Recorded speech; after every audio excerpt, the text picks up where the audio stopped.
Good evening. Man, I tell you, today has been an interesting day. Actually, in my opinion, a pretty blessed day. Let me play with my knob here. Okay, that looks better. So anyway, it was a blessed day, most definitely.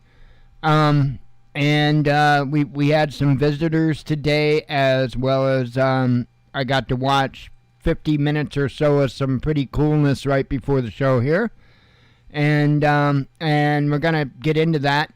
Gonna make a couple of quick announcements. The website may be going bye-bye at the end of the month, so, and I have really no control over that. Inflation is hitting us like hell too, and how we're still trying to come up with the funds to get our internet bill paid, and normally, like 2 months out, I start getting notifications about when a domain's coming due or when the web hosting is coming due, and I didn't, and until this morning I had one waiting for me, and I didn't even realize it's the 29th, the end of this month. That's when our hosting goes up. So if I can't do it, I can't do it. It ain't no big deal. Now, let me clarify something. If I lose the hosting, okay, of course, the website will no longer display. But the hosting is connected to dirtcheappreps.com, not the watchmannews.com. So I have one hosting site, and I actually have multiple domains on that hosting site. The watchmannews.com is one of those domains. So anyway, it doesn't mean if I can't come up with it and can't do it, it doesn't mean that I lose the watchmannews.com. That's a domain, and I still have that. And as long as, I can pay the fee whenever it comes up due again, then that's not a big deal. But I will lose the dirtcheappreps.com, which kind of sucks if I lose it.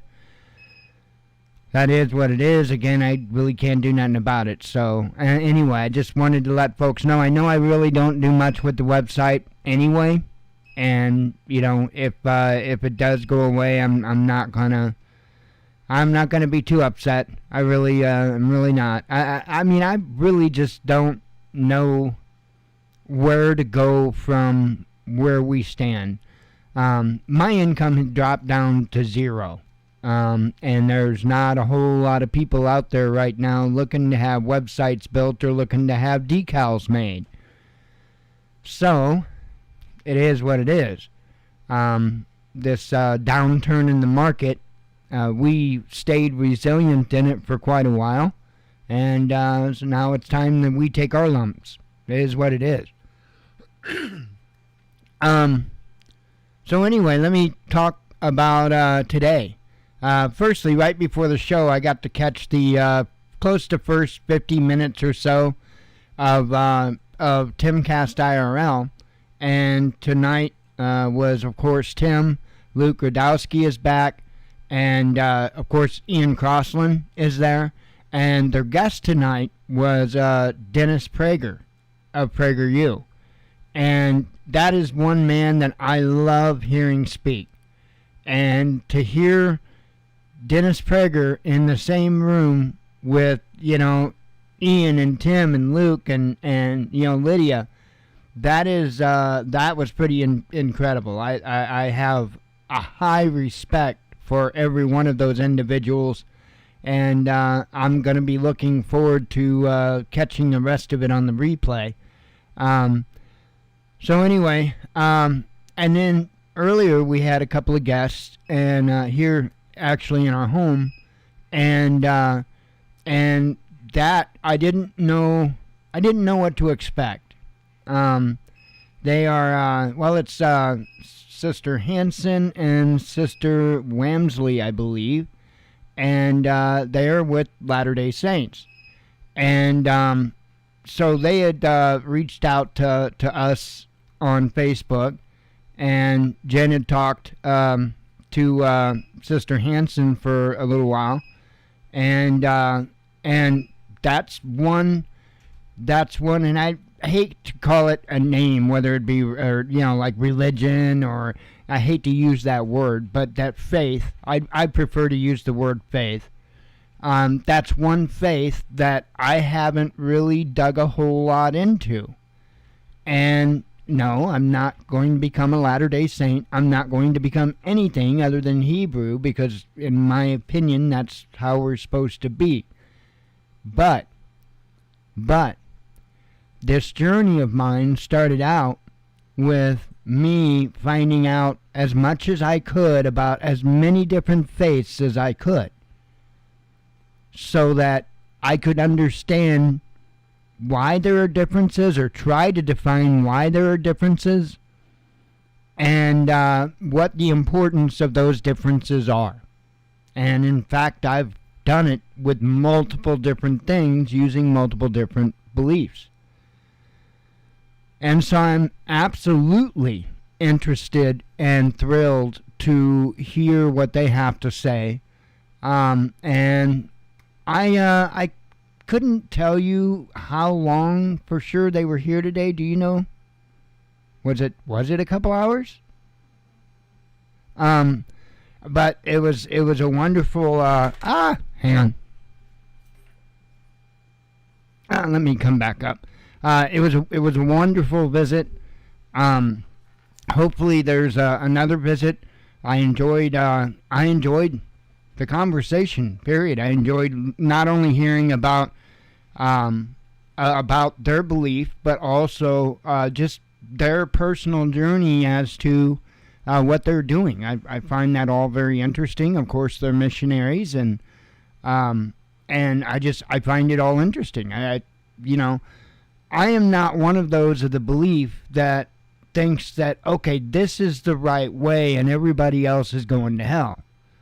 That's not the way it's going to go down.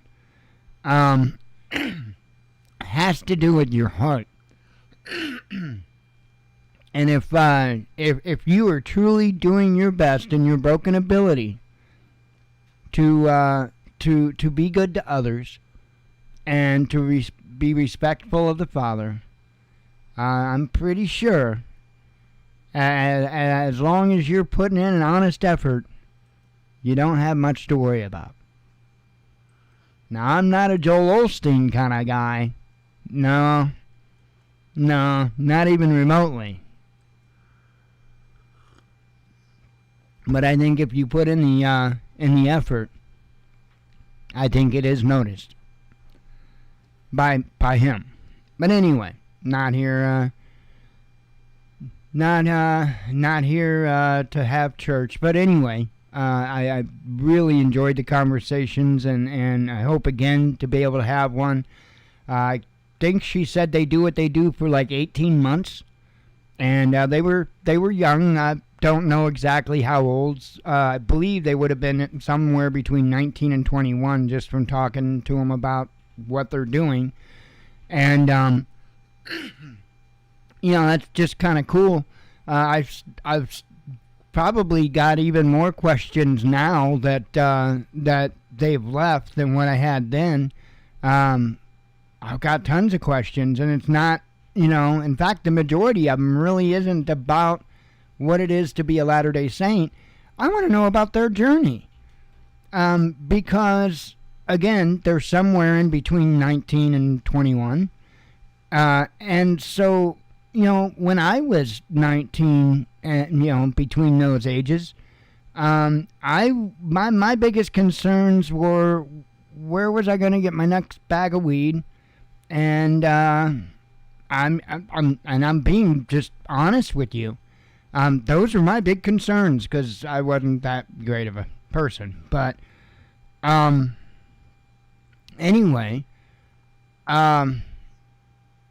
it's just to think about somebody being at that age, that hungry for the Father. That's awesome. That is incredible. And I want to hear more about it, because that's not how my journey went. I wished it would have. I think what they're doing is incredible. And I would have loved to have gotten involved in something like that when I was younger. Even going to another country and helping out that type of a mission, that would have even been incredible. I didn't have those opportunities just because they never presented themselves to me. And even if they had, I probably, especially if you would have mentioned anything to do with faith, I probably wouldn't have had anything to do with it. So, I don't know. I don't have a lot of regrets. I really don't. But, that is kind of one I do have. I do wish that I wouldn't have been quite such a dumbass in my younger days. And that's just putting it bluntly. Anyway, you're here for news and stuffs. I don't know why, but my left ear is a little dead. No, okay, that's much better. There's my headphones. Alright. I do have some tabs open. Let me get rid of the website. Got some tabs open here. Of course, a couple of them are included in the title. And I don't know about you, but back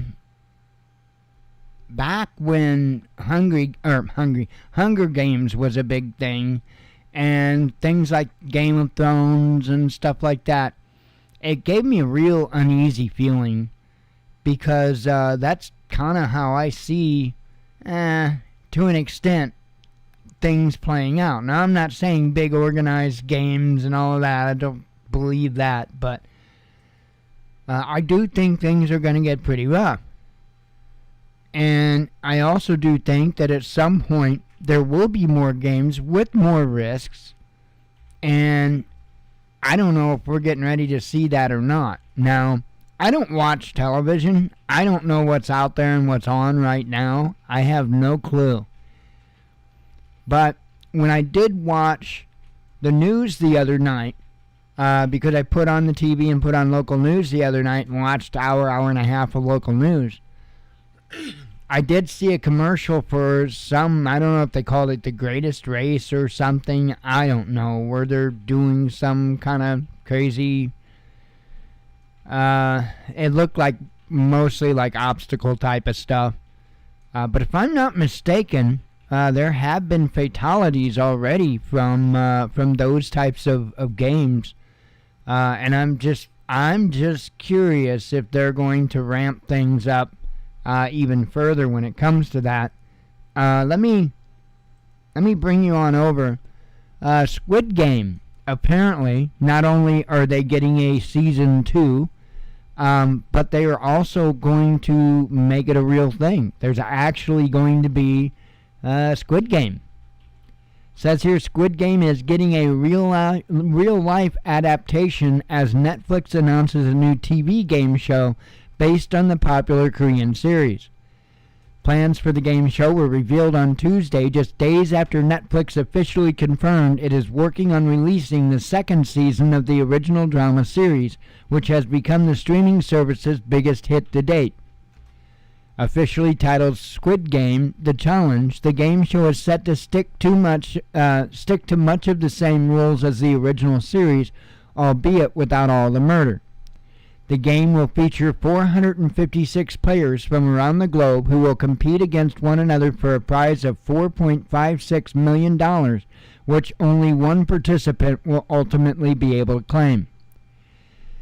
While the video announcing the competition featured scenes from the original TV show, it is unclear if the showrunners will stick to the same challenges for the real-world event. In a statement released on Netflix's website, the streamer says that the players will compete in a series of games inspired by the original show, plus surprising new additions, and that their strategies, alliances, and character will all be put to the test. Yeah, well, I want to know if they're going to do the glass thing. Like, I think that was at the end of the first season, the glass bridge. Yeah, that's, let me know if they're going to do that one. The statement goes on to provide a link where people from all around the world can sign up to become a participant of the show. Go right ahead. Although the original Squid Game is a Korean series, the Netflix game show was specifically looking for contestants who can speak English. That's almost humorous. Because it was, if you haven't seen it, it was, the original language was Korean, and of course the voiceovers. And I don't know, it just, to me, many times those voiceovers, no matter what, they're really bad. And this was no exception to that rule. But it was interesting. I normally don't get hooked on any, not that I got super hooked on it, but it was an interesting series to watch. Anyway, goes on to say Squid Game took the world by storm with director Hwang's captivating story and iconic imagery.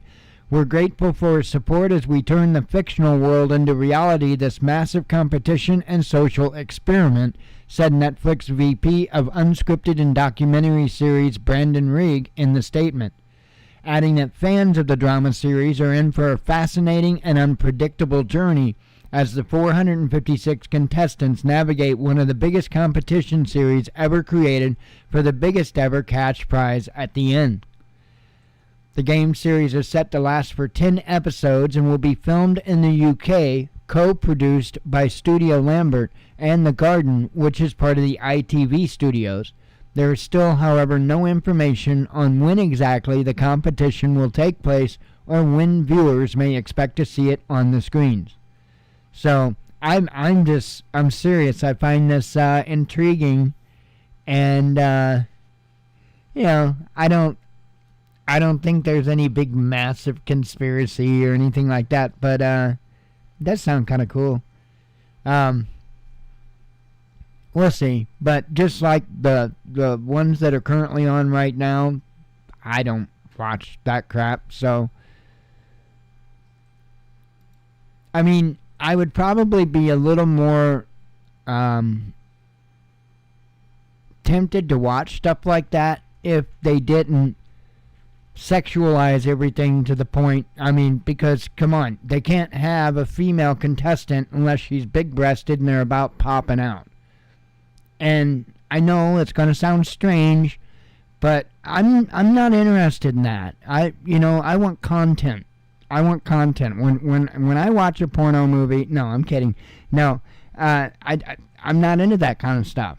I want the content. I'm not interested. And to tell you the truth, that's what turned me away from like Fox News and stuff like that so much a few years back when they had the blonde bimbo leg couch thing going on. Because it's like, come on, really? Are we this immature that this is the way that we're getting people to watch our content? It's not the news. It's not the information you're providing. I don't know. And I know I'm strange on that. I'm not the normal guy when it comes to that stuff. But, so anyway, U.S. to give Ukraine another $1 billion weapons boost. Washington will give Kiev another $1 billion in security assistance, including artillery, ammunition, and advanced missiles, U.S. President Joe Biden announced on Wednesday after a phone call with his Ukrainian counterpart Vladimir Zelensky. Biden informed Zelensky that the aid would include additional artillery and coastal defense weapons as well as ammunition for the artillery and advanced rocket systems that the Ukrainians need to support their defensive operations in Donbass, according to a readout of the call released by the White House. The two leaders also discussed Wednesday's meeting of the contact group in Brussels, led by U.S. Defense Secretary Lloyd Austin, to coordinate additional international support for the Ukrainian armed forces. In addition to the weapons and ammunition, Biden said the U.S. would send Kiev another $225 million in humanitarian assistance for supplying safe drinking water critical medical supplies and health care, food, shelter, and cash for families to purchase essential items. While Biden did not specify the types of weapons being sent, the Pentagon's Undersecretary for Policy Colin Powell revealed on Tuesday that the rocket artillery and U.S. and U.K. are sending to Ukraine will be supplied with heavy guided missiles with a range of up to 70 kilometers. Previously, the White House said the HIMARS launchers would come with battlefield munitions that Ukraine had given U.S. assurances it would not use them against Russian territory. And I think we all know what's going to happen. And I think if it does, it's really going to blow up from there. So, by the way, I focused a lot of tonight's information as far as the tabs I have open on the situation that's culminating around Ukraine right now. In fact, I think, well, a couple of them. There's like 2 tabs that don't directly have relation to it, but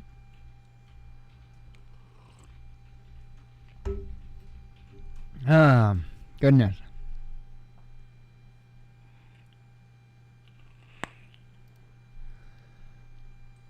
All right, global nuclear weapons spending calculated. I thought this was interesting, especially when it got to the particular number. Actually, that's up top here. It says, during every minute of 2021, the world spent $156,841. Now, that's every minute on nuclear weapons, a new report says. So, I don't know how many minutes are in a year. I mean, it'd be easy enough to find out, but, that's a bit of money. This here says global atomic weapon spending saw a significant increase in 2021, according to the latest International Campaign to Abolish Nuclear Weapons, or ICAN, report published on Tuesday. In just 1 year, the 9 nuclear-armed nations, U.S., China, Russia, France, India, Israel, North Korea, Pakistan, and the United Kingdom, spent a total of $82.4 billion on upgrading and maintaining their estimated 13,000 nuclear weapons, marking a 9% hike from the year before, according to ICAN's estimates. The report, which is ICAN's third annual summary of the global nuclear spending and titled Squandered 2021 Global Nuclear Weapons Spending, highlights that in total the world spent a combined $156,842 every single minute of 2021 on weapons of mass destruction amid an ongoing pandemic and rising global food insecurity. ICAN details how much of each of the 9 countries spent on atomic weapons, lists the companies that profited, and the lobbyists hired to keep nuclear weapons in business. And then it says the United States turned out to be by far the biggest spender on nuclear armaments in 2021, having spent $44.2 billion, 4 times more than the next in line. China was the only other country to exceed the $10 billion mark, at $11.7 billion spent, while Russia holds third place at $8.6 billion. The UK spent $6.8 billion, France $5.9 billion, and countries like India, Israel, and Pakistan each spent a little over $1 billion on their arsenals in 2021. In last place is North Korea, which spent $642 million. I'm kind of curious how they even know that, but they are without a doubt building. We all know this.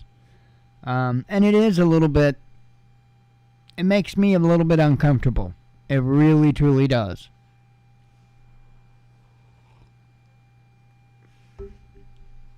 I thought this was interesting here. Military hotline advances Ukrainian grain talks. The military hotline. It says here a hotline has been established between Russian and Ukrainian generals to negotiate the question of safely getting ships loaded with grain out of the port of Odessa, Turkish media outlets reported on Wednesday, citing the defense ministry in Ankara, millions of tons of foodstuff are stranded in the Ukrainian ports. Turkish Defense Minister Hulusi Akar has set up a hotline between the defense ministries in Moscow and Kiev with a general officer designated to at both ends to discuss the technical issues of unblocking the ships, state broadcaster TRT reported on Wednesday. And if the dog keeps scruffing, excuse me, hey,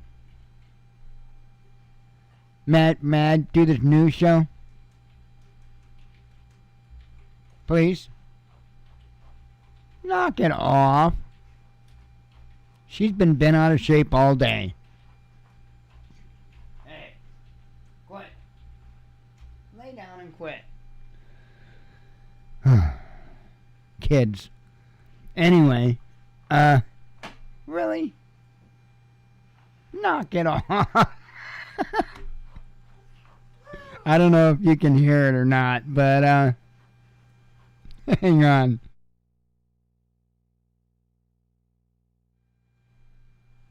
Sheesh.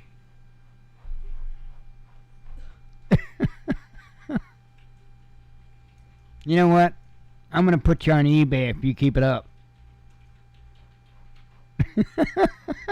So she starts again. Quit. Knock it off. Being a booty head. Anyway, goes on to say our technical work goes on. Akar was quoted by TRT as saying he described the proposed arrangement as having Ukrainians clear the mines in their ports so the ships can leave, then having the Russian Navy escort the ships from the ports to the designated assembly areas while clearing any stray mines along the way, at which point the Turkish Navy would take over the escort through the Black Sea to ensure their safety.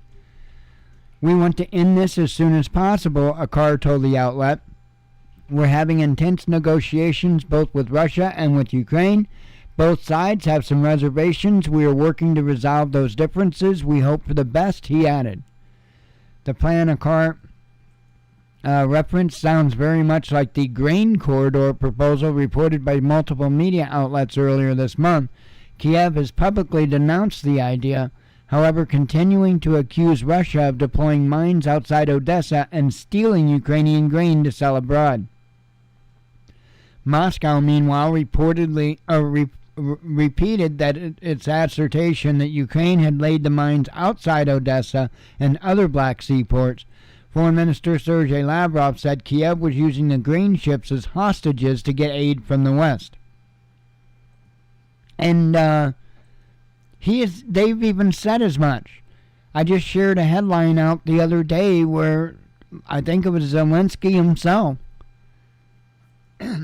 made some kind of a statement as such. I mean, it's not it's not just Lavrov saying it, they're saying it. Anyway, it's kind of crazy, and that's a serious situation. And then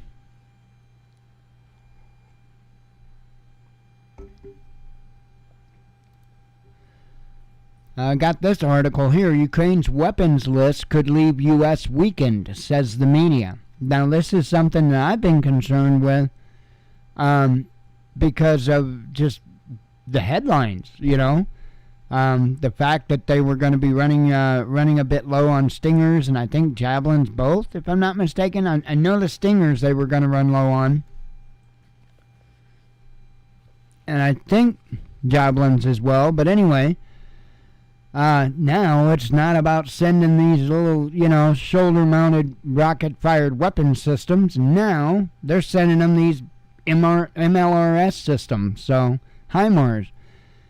It says here, new weaponry wish list claimed to be sufficient to throw Russia out of Ukraine was unveiled on Monday by Mikhail Podolyak, a top advisor to President Vladimir Zelensky. The new call has effectively pushed Ukraine's demand for Western-made weapons to the limit, with even the U.S. at risk of running out, multiple media outlets have suggested.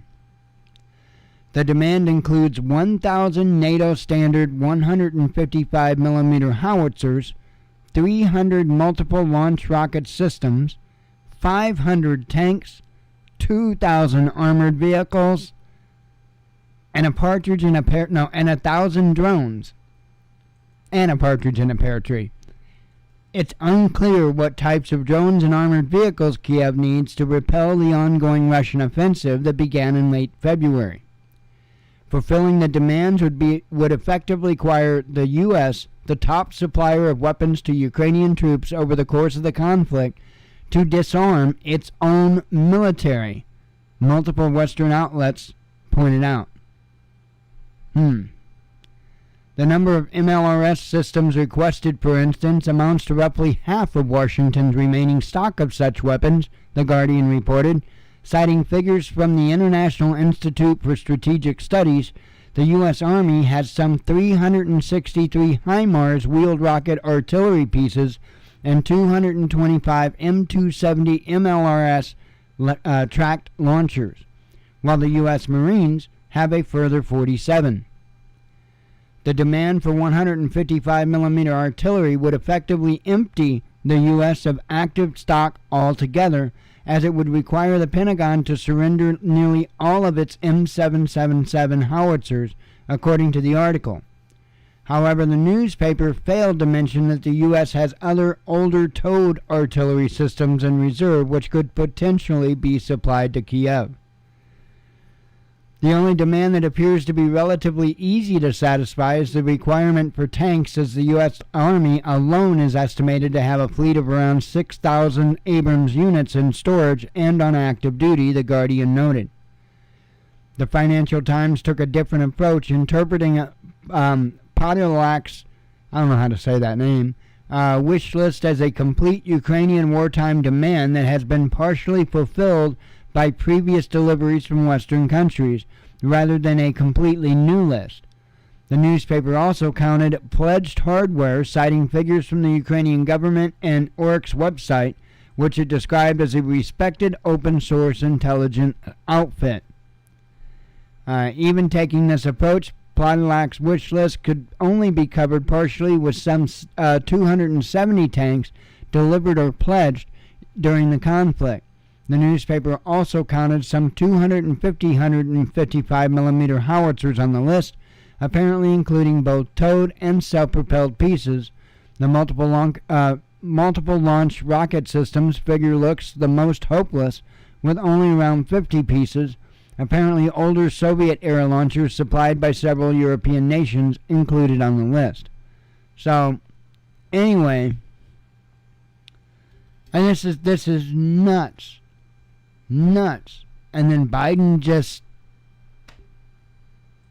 throwing them another $1 billion worth of stuff. It's mind-blowing. It's mind-blowing.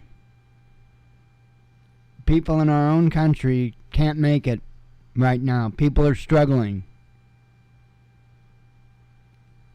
And we're just throwing billions of dollars at a war that we have no business being involved in, at a war that wouldn't even be happening if it wasn't for us.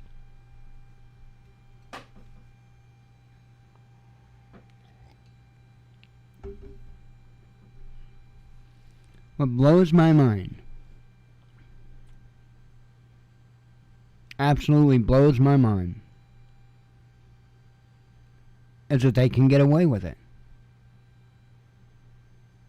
That there is nobody, nowhere in any type of quote-unquote authority, that's why I laugh at the word,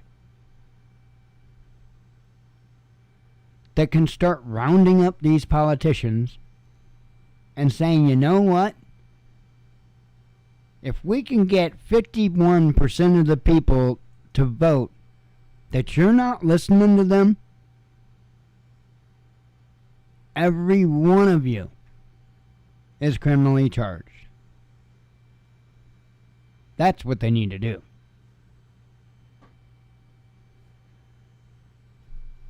Because I don't believe for a second that 51% of the people agree with the BS that's going on with Ukraine. They certainly would not find, less than 51% of the people that are against sending billions and billions and billions of dollars their way while ignoring their own people's struggles. Absolutely insane. We got all this nonsense going on. They claim anyway, they say going on with power grid. You got, hundreds of thousands of people in Ohio right now without electricity. I think they've been out for quite a while now, if I'm not mistaken. And it's nothing but circuses.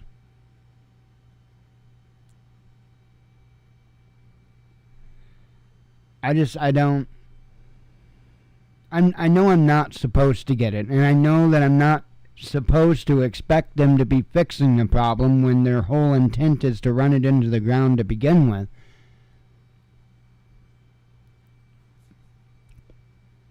But why isn't there some kind of safeguard in place that's kicking in? We're supposed to have safeguards in place to where these people get arrested. Presidents like Biden get arrested. Administrations like Biden's gets arrested. That's the way it was designed. And it's failing. Absolutely failing. Anyway, Ukraine threatens to destroy Europe's longest bridge. I thought, uh-oh.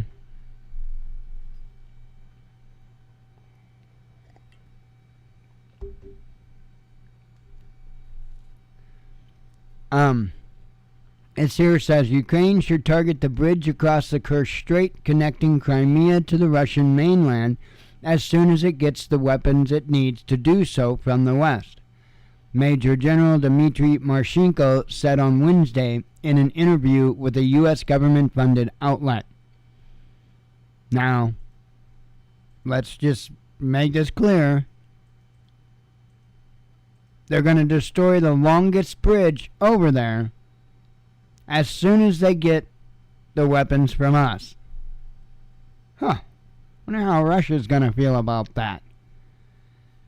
Says the Kerch Bridge is absolutely our number one target, Marshenko told Crimea Realities, speaking of the longest bridge in Europe, opened in 2018. The outlet is a project of Radio Free Europe Radio Liberty, part of the government-funded U.S. Agency for Global Media. As the main way of sending in reserves, we just have to cut it off. As soon as the road is cut off, they will start to panic, and believe me, those who flew Russian flags in Simferopol will quickly get Ukrainian flags and start flying them instead, he said. Marshenko's comments were part of an interview posted on Wednesday in which he heralded a Ukrainian counteroffensive that he said would see Kiev victorious by the end of summer, provided enough weapons and ammunition arrived from the U.S. and its NATO allies. Earlier in the day, U.S. President Joe Biden announced $1 billion worth of military assistance, including anti-ship missiles, long-range rockets, and more artillery, while Washington is sending only 4 HIMARS rocket launchers, which have not reached Ukraine yet. Other NATO allies have pledged compatible equipment. The Pentagon's policy chief on Tuesday revealed the U.S. will provide guided missiles with a range of 70 kilometers. So, the rest is going back into the rest of the story. So, that is clearly not on a course to getting any better. So, if they, and I do think that they'll probably try to do this, I think that's really going to escalate things even further. Yeah, I think Russia has really been reserved in their attack. And, I think that I think that what the West is doing, all the countries combined, all they're doing is they're prolonging this and they're making this way more nastier than it would be otherwise. And, the sad thing is, not only are the American people paying for it, not only are they suffering as a result of paying for it, but, also I think about the people in Ukraine, just the average everyday person in Ukraine that are having their homes blown up. And, this is nonsense. And I'm not picking a side. I don't know enough to be able to pick a side. I don't think either government is a good government. I don't think Zelensky is a good guy. I don't think necessarily Putin's a great guy. I don't know. The unfortunate thing, though, is they're not the ones that suffer. That's the unfortunate thing. We need to fix that. If these governments want to cause all this harm on innocent civilians, maybe innocent civilians need to start causing this kind of harm on governments. I'm just saying. This is ridiculous. It really, truly is ridiculous. UAE bans exports of Indian wheat. So this is only going to further complicate the food problems. United Arab Emirates has introduced a 4-month halt to exports and re-exports of wheat and wheat flour produced in India, state news agency WAM reported on Wednesday, citing the country's economy ministry. Let's see. The Gulf nation says it is seeking to secure domestic supplies due to the interruptions to global trade flows. The resolution applies to all wheat varieties, hard, ordinary, and soft wheat, as well as wheat spelt flour. Companies wishing to export or re-export wheat and wheat flour varieties of Indian origin, which were imported into the country before May 13, must submit a request to the ministry to obtain permission to export, it said, adding that India had approved exports of wheat to the UAE for domestic consumption only. India banned wheat exports a month ago, except to countries backed by the pre-existing letters of credit and those seeking to ensure food security. Since then, India has allowed shipments of 469,202 tons of wheat. The latest restrictions introduced by both nations came amid extreme disruptions in global food supplies, which have been exacerbated by the Russia-Ukraine conflict. Both countries are key global wheat exporters. And again, not going to repeat all the stuff you've already heard 10 dozen times. Again, it's not looking good. Not looking good. And I kind of was a little bit focused on the tabs I had open. I don't know why. That's just what I felt like going with.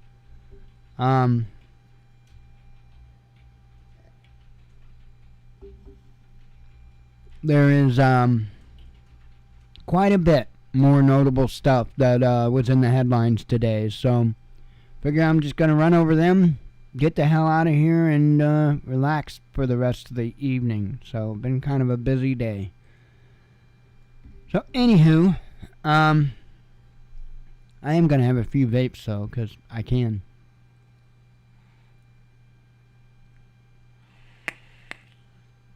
I can with Zig Ziglar. Anybody else have to read that crap? I don't do motivational stuff. I just, to me, if you need motivational stuff, you missed the whole point. And, I'm talking about like the motivational, like if you got to listen to Joe, Bob, Jimmy, the motivational speaker, right? In order to get your day going, in order to get your mind focused, in order to get you productive, right? Then you kind of miss the whole point because it's about being self-motivating. Be your own motivation guru. I don't know. Call me silly, but anytime to me that you, you, what's the word? Outsource. Anytime you outsource anything, you're at that person's will, So if you outsource your motivation, what happens?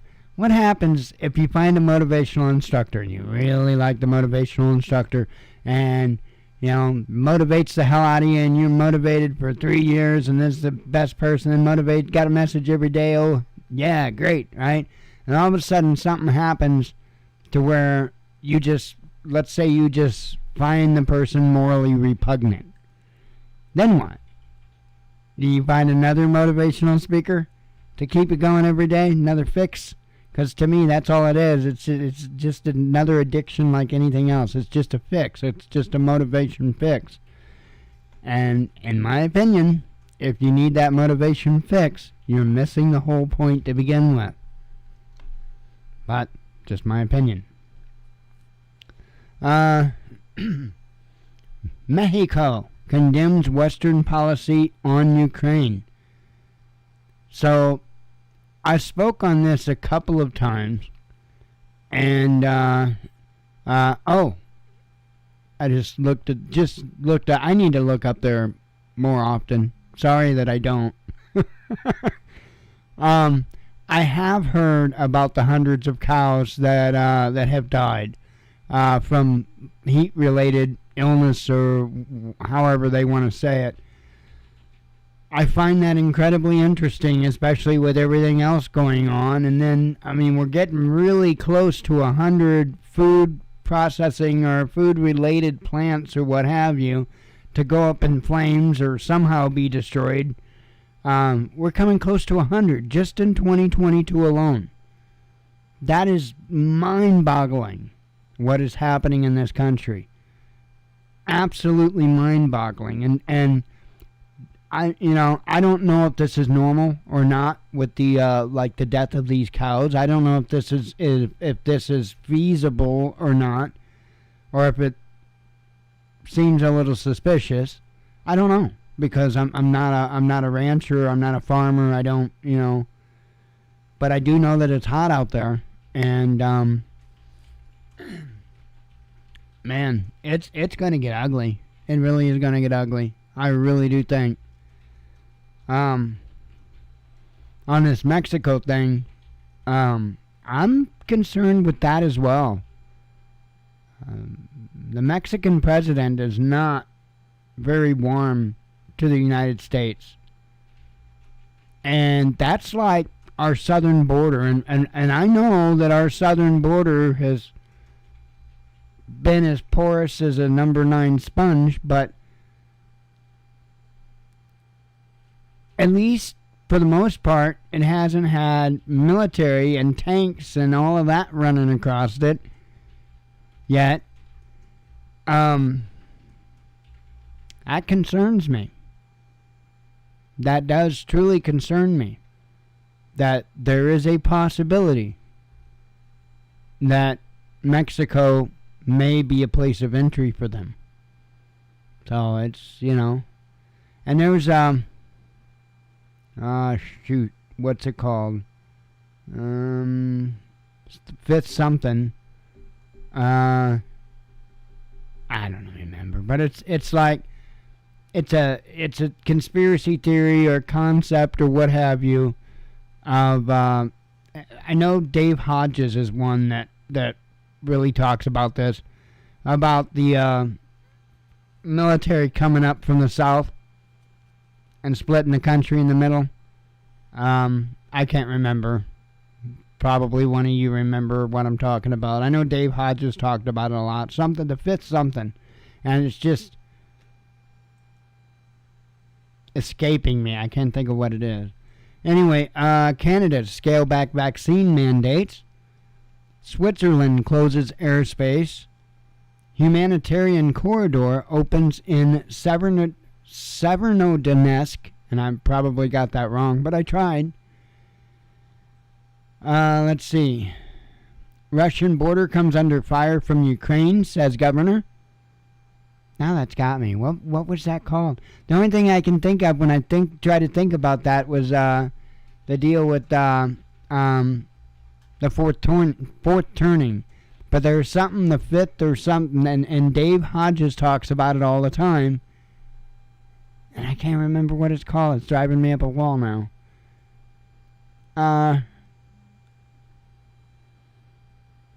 Let's see. European court blocks UK deportation flight.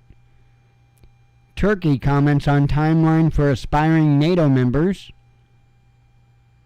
Berlin won't nationalize seized Gazprom unit, says media. St. Petersburg Economic Forum to address opportunities in multipolar world. House Republicans slam woke Pentagon spending. U.S. backs idea of another military bloc. IKEA scales down business in Russia, says media. I've got to figure this out. Hang on. Dave Hodges, fifth.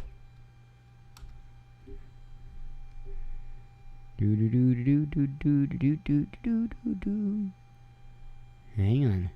I'm pretty sure it's something fifth.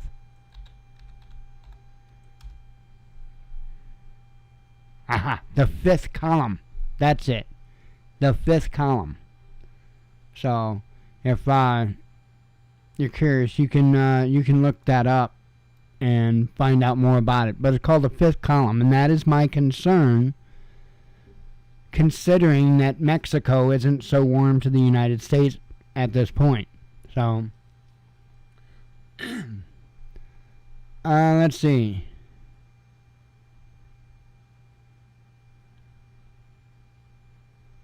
Trying to see. Okay. Macron calls on Ukraine to resume talks with Russia. Israel, Egypt, and the EU sign gas export deal, says media. Taiwan outlines consequences of potential Chinese attack. Siemens failed to return turbines to Gazprom. Ukrainian troops thwart humanitarian corridor, says Donbass militia. Serbia secures energy deal with Russia. Ukraine's survival in doubt, says a former Russian president. Prosecutors name punishment demands in the Blatter-Platini corruption case. Have no idea, to be honest. Kremlin comments on Turkey's proposed military operation in Syria. UAE, I covered that one. Japan's PM to attend NATO summit for the first time. EU faces another Russian gas supply cut. UK could leave human rights court. European gas prices spike as Russia reduces flow. China confirms water on the moon. Well, they confirmed that there's water on the moon and also that there's water on Biden's brain, but that was totally unrelated. China pledges support for Russia. Biden to give $1 billion more weapons to Ukraine. Ukraine offers solution to European gas crisis. Let's see. Former KGB general in apparent suicide. Fauci tests positive for coronavirus. Stop laughing. That's not nice. Germany calls out Russia over political gas cut. And that's it. That is the headlines. I knew that was coming. I know. I couldn't help it. When I read the headline, I just smirked. You know?